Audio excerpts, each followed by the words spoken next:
please give this video a thumbs up.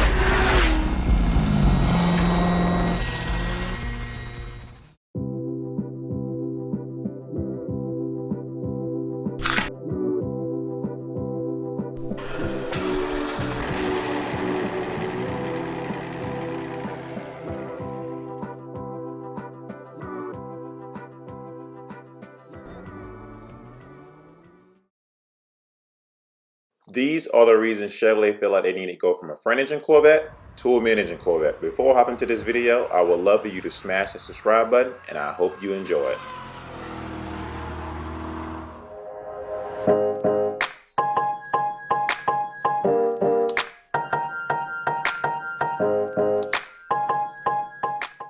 So I made a video a couple days ago called Reasons the Front Engine Corvette Had to Die. That link will be up here to the top right if you would like to watch that video.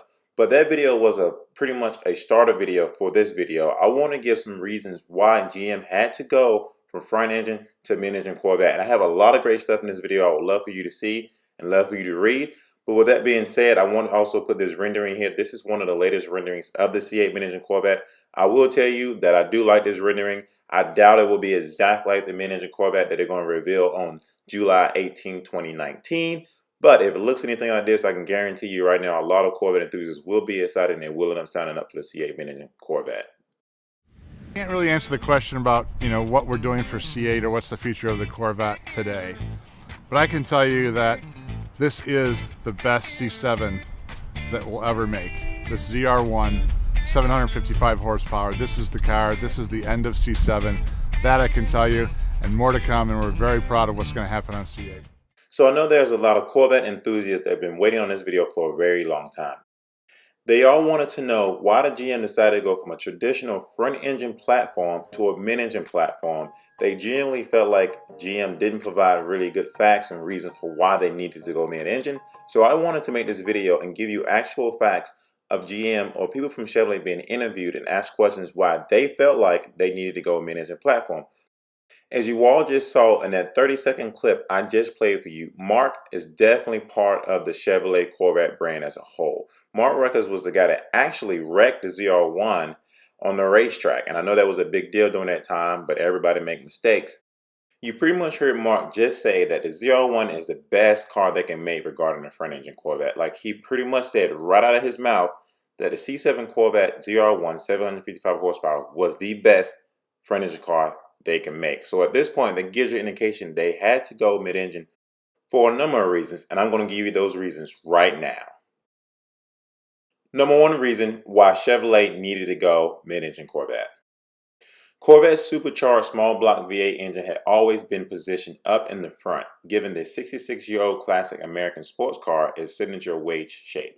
Even as Corvette engineers tweaked the engine acceleration and horsepower, competitors that offered mid-engine cars for years were setting new performance records and powering ahead of Chevrolet in sales. Chevrolet Corvette competitors can be anywhere between a front-engine sports car or a mid-engine sports car, but as you just heard and read in this article, that most mid-engine sports cars was outselling the Chevrolet Corvette because the Chevrolet Corvette was an American front-engine sports car that was awesome. Don't get me wrong, but the mid-engine Corvette has just a little bit of edge on a front-engine Corvette, and a lot of people actually tend to cater to a mid-engine sports car because most people that could not afford them always wanted one. A lot of people always assume that mid-engine sports cars was expensive, and they are. So let's hope that Chevrolet is actually able to provide a mid-engine sports car that is within our price range. This is the number two reason why Chevrolet had to go mid-engine. So I know most of you on the channel know who Motor Trend is. Motor Trend editors keep a database of sports car and supercar lap times that they record at many racetracks around the world. Over the years, the only cars to beat the 755 horsepower ZR1, the fastest and most powerful Corvette ever built, were its mid-engine rivals. So as you can see in this article, pretty much this is the most powerful Corvette ever built. But this Corvette is still getting beaten by mid-engine sports cars, which tells us that Chevrolet needed to switch in order to still compete. This is the number 3 reason why Chevrolet needed to go mid-engine Corvette. So a representative of Chevrolet said, I say 65% of Corvette buyers know about the C8, adding that even non-Corvette fans are walking into the dealership and asking to see the C8 mid-engine Corvette in person. This tells you that this mid-engine car is definitely highly anticipated, and GM really needed to go mid-engine in order for to make this happen.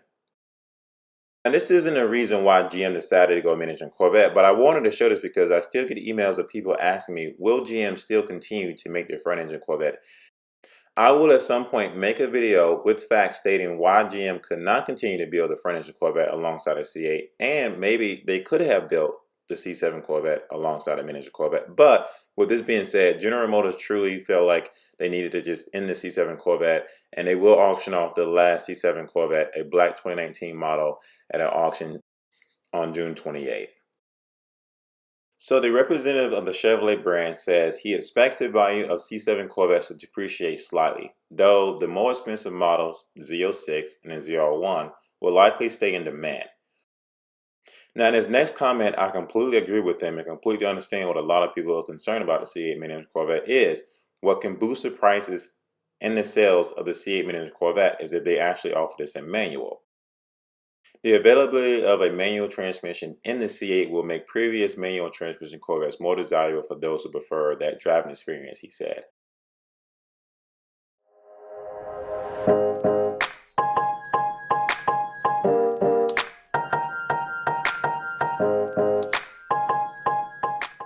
He goes on to say there's still a large contingent of Corvette owners who really like the front engine design, he explained. These guys will not be interested in the mid-engine Corvette. And he's absolutely correct. They won't be interested in the mid-engine Corvette, at least the first generation, I believe. But I think as time goes on, a lot of front-engine Corvette people will realize that the mid-engine Corvette, if it comes to be what they deliver, will actually want one of these. So I've been wanting to talk about this clip the entire video for sure. I know a lot of people have concerns about how long ago the mid-engine Corvette has been in the making.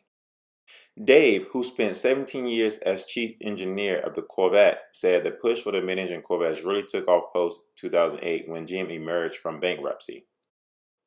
Zora was the first cheerleader of the mid-engine concept, building prototypes as early as the 1960s, just a few years after the first Corvette went on sale in 1953.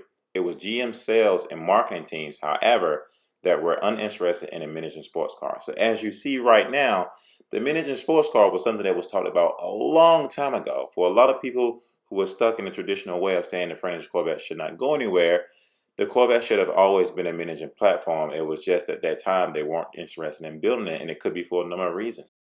It could be they lacked the knowledge of building a front-engine Corvette. It could be they didn't have the funds to invent a mid-engine Corvette. It could be they felt like the pricing of the mid-engine Corvette will cost way too much for consumers. It could be a number of reasons why they decided not to build it back then. But as time going on, the mid-engine platform is definitely something that people are very interested in. It wasn't until 1963 when the Corvette hit the stride, surpassing its top competitor, the Ford Thunderbird, in sales.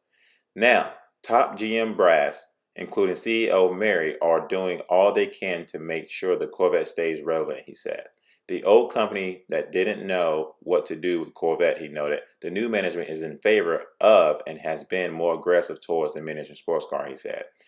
It was make or break for GM to do something with the Corvette. To juice sales and to be serious contender in the hyper-competitive supercar field, Corvette needed a change in direction. The hope is that the mid-engine could help attract consumers under the age of 50. This article goes on to say that the average age of a Corvette buyer is pretty high. These guys won't last forever, he said. Younger guys grew up in the mid-engine cars and more likely want mid-engine sports cars. Now, I'm going to go on record and say this. I have a friend named Holmes. Holmes is 65 years old. Good friend of mine. We like to drive our Corvettes around together. He always wanted a mid-engine car, and he cannot wait for the C8 mid-engine Corvette out there. Every time we talk about the C8 mid-engine Corvette, he always say, I hope they build this darn thing before I die.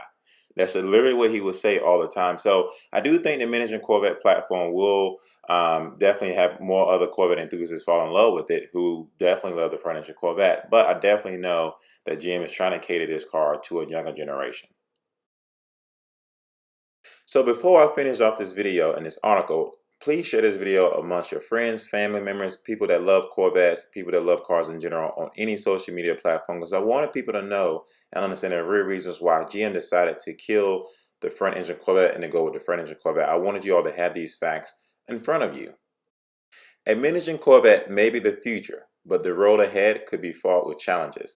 You can't just make a mid engine car, he said. It still has to be good. We are all rooting for Durham Motors. And we all are. I mean, I feel as though if you own a Corvette of some sort, of any model, you always want the Corvette brand to stay alive and you want it to always do well. And this is the route that GM thinks they need to take in order for this to stay alive. All my information will be at the end of this video. Feel free to send me anything through the mail that you would like to be featured on the YouTube channel. Please share this video, definitely give it a thumbs up, and most definitely smash that subscribe button. And I hope you enjoyed.